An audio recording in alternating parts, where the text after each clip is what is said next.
Spelman College. Look at it. It's a place of hope. It's a place of success and excellence. Every day I walk into a classroom of brilliant Black women. It's just amazing. So that gives me hope.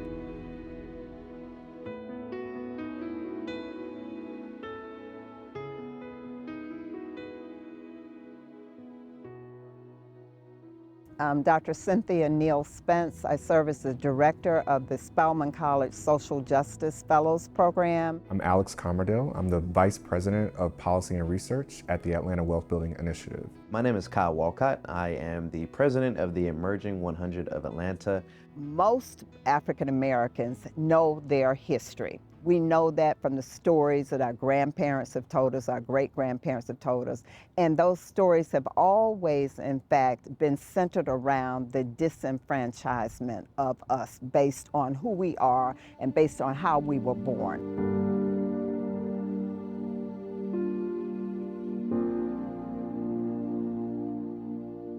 We still have the highest maternal mortality rates. We still have the highest rates of poverty. The systems that we currently have in place are not developed in a way that would meet the needs of most Black business owners and entrepreneurs in this country. America is having to really just take an inventory of itself and look in the mirror and decide how are we going to be equitable and equal moving forward.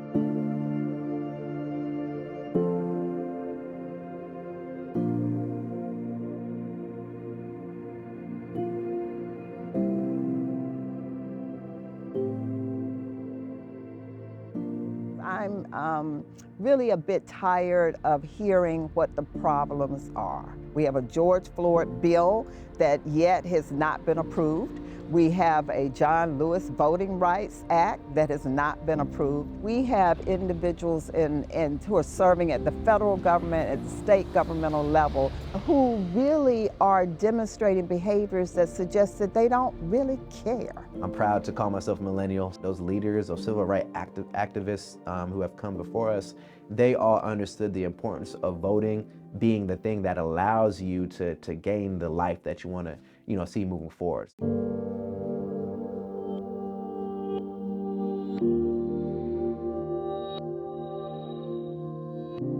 It's difficult, as a Black person to think about when is that change going to come. Things don't happen overnight, and so how long are we going to wait on the government, the structure, the leaders who are in charge? I'm born and raised in the South, so I'm kind of in a community that's hardwired to believe that things won't change or that the pace is just going to outlive me. I don't personally feel that way.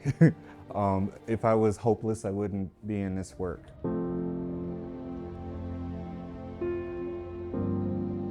What gives me hope is the little wins. It just allows me to stay ambitious and driven and open-minded and faithful. We need the people that are in charge of changing the regulatory frameworks and the policies to be on the front lines. It's time now for us to sit around tables and to build out sustainable strategies for addressing inequalities in our society. This is what works, and let's do it. Let's make a difference.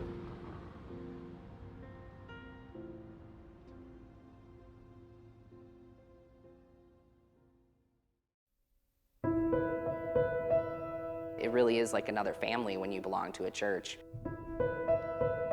And it's somewhere you go every Sunday and you get together and you sing and you worship. Jack Fonder used to go to church for community until he no longer felt it. Just had some very bad experiences with people in the church, and a lot of people that use their Christianity as kind of a weapon against me. Jack is 39 years old.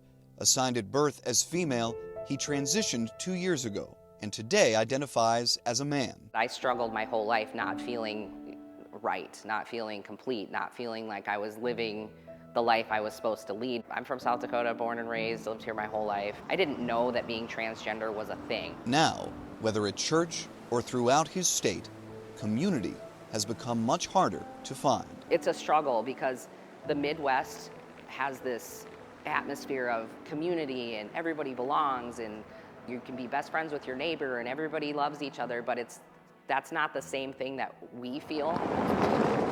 A recent census survey asked Americans if they had experienced symptoms of depression within the last 2 weeks. LGBTQ+ Americans were far more likely.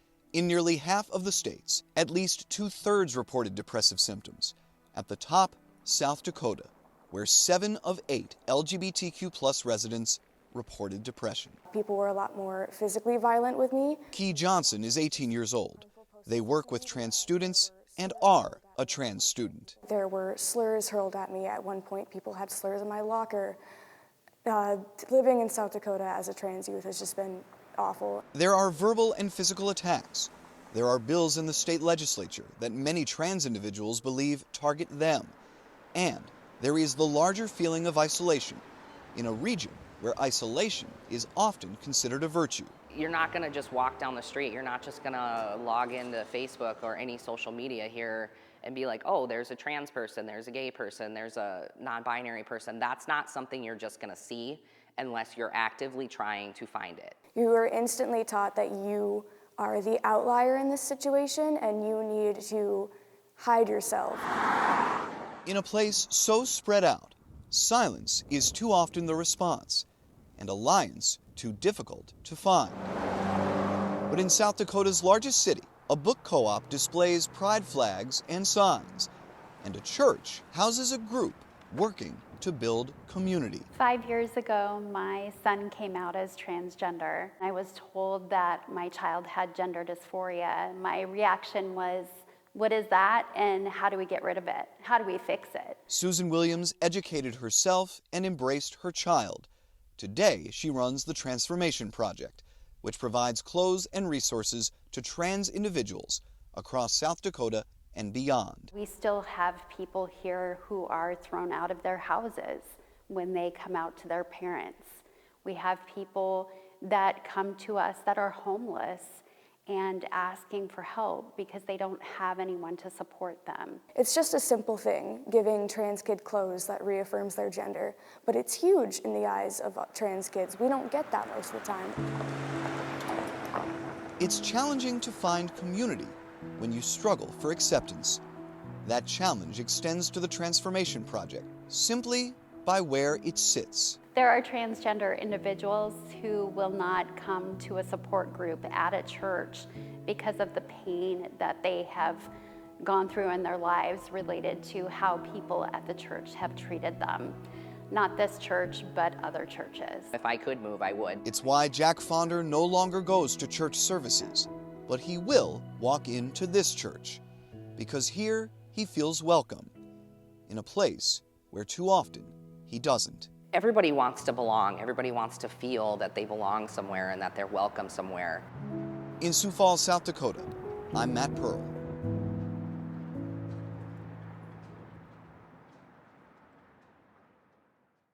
The town you're about to see isn't my hometown. It's probably not yours. I shot this story days before returning to my hometown, and I can tell you, I didn't stop thinking about it throughout the trip. Our hometowns raise us and mold us. They're a part of who we are.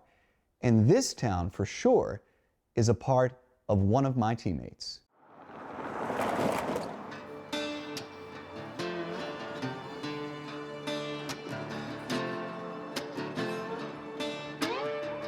Before I introduce you to Clarksdale, Mississippi, I must introduce the man for whom Clarksdale matters more than anyone I know. You don't like this, I got the power now.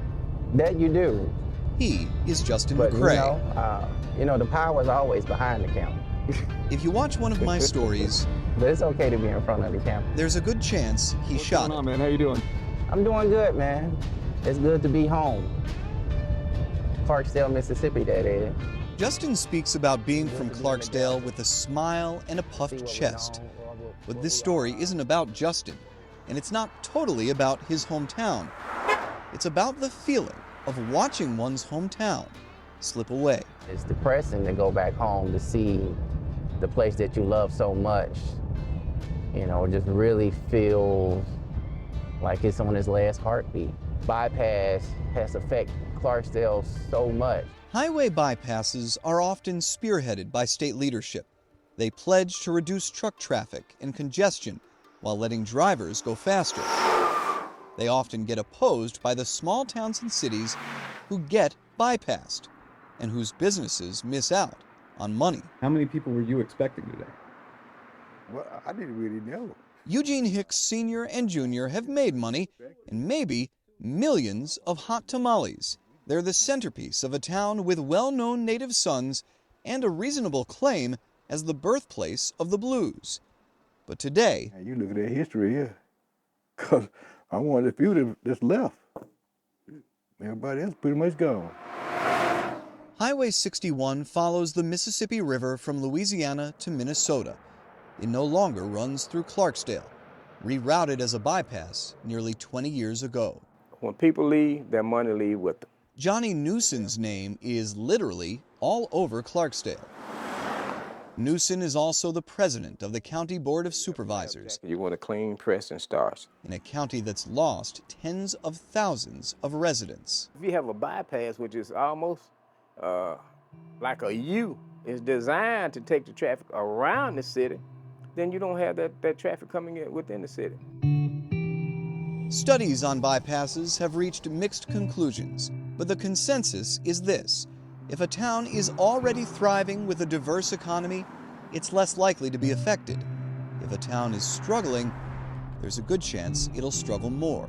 In Clarksdale, the bypass hurt a town already reeling from the loss of nearby employers and the drain of population up and down the Delta. This used to be a barbershop. Including businesses right here, closed.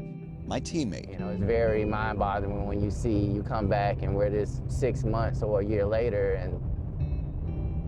and you see the sign down or it is closed and it's like what's going on? That's what Justin says on this day. 3 days later, he gets a call from Johnny Newson saying Newson's entire block of businesses burned down. Investigators believe it's arson. Regardless, it's another piece of passion and history gone. Stick around Clarksdale long enough, and you find the people who stay have no choice but to dig in. It's why Newson plans to rebuild. It's why the Hicks family keeps turning tamales. I can count the number of days he's taken off in my lifetime. No vacation. On one hand, no vacation. No vacation, no nothing. I think Justin chose these people for this story because they represent in town what he represents wherever he goes. A smile, a puffed chest, and the desire so many of us feel to do right by the towns that raised us. That's the main reason why I live with my town, the city of Clarksdale, on my shoulders, because I am Clarksdale. And if I'm successful, then Clarksdale's successful. In Clarksdale, Mississippi, with Justin McCray, I'm Matt Pearl.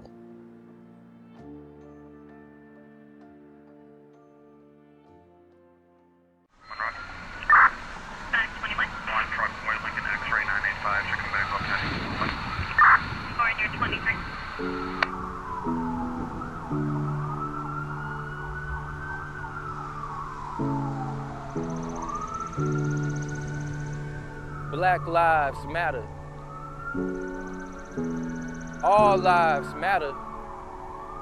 You matter, I matter, but black lives matter. In 2016, it was kind of hard to believe exactly what happened on July the 6th. See, when I say black lives matter, it is not to disintegrate any other race because skin tone is just a shade.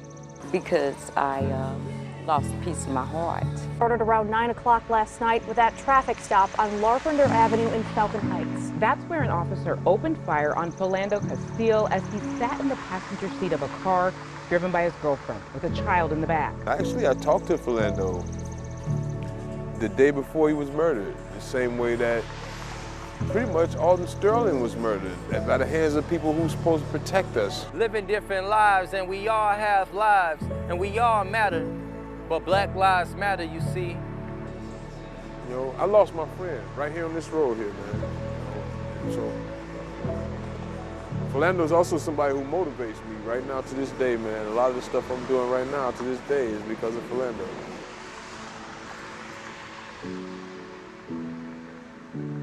It was devastating to everyone that knew Philando because it was that thing, how could it happen to him? Black and brown people, for some reason, have been treated differently. We can take it back to the 16th century when we were being shipped overseas, see. He was just an all-around good guy. There was this man who spoke to me in my dream. He told me to follow the dream. Go create a scheme that'll prevent another dead teen, and that's why Black Lives Matter, I mean. Actually, I go and I sit there by myself when people are not there because I know Philando's in that space and he'll come to that space. Would it matter to you if people you easily compared to keep dying around you, and you similar thinking you can die too? Tell me you won't try to take a stand. I'm not racist, I'll shake a hand and make a friend. I understand that we both are woman and man, but Black Lives Matter again. The fact remains, I have work to do. This type of behavior and what happened to my son should never have happened, and I don't want to see it happen to anybody else's child because it's devastating. What hurts is like the George Floyds and the Dante Wrights and you know and the Winston Smiths. Those hurt because we could have prevented those guys, man. You know, if we take a look at what happened to Philando and said, okay, we're going to put things in place so that this doesn't happen anymore. And if this does happen, we're going to hold people accountable. You know, put the fear of some in some of these officers. We could still save another life, and we refuse to do that. Why?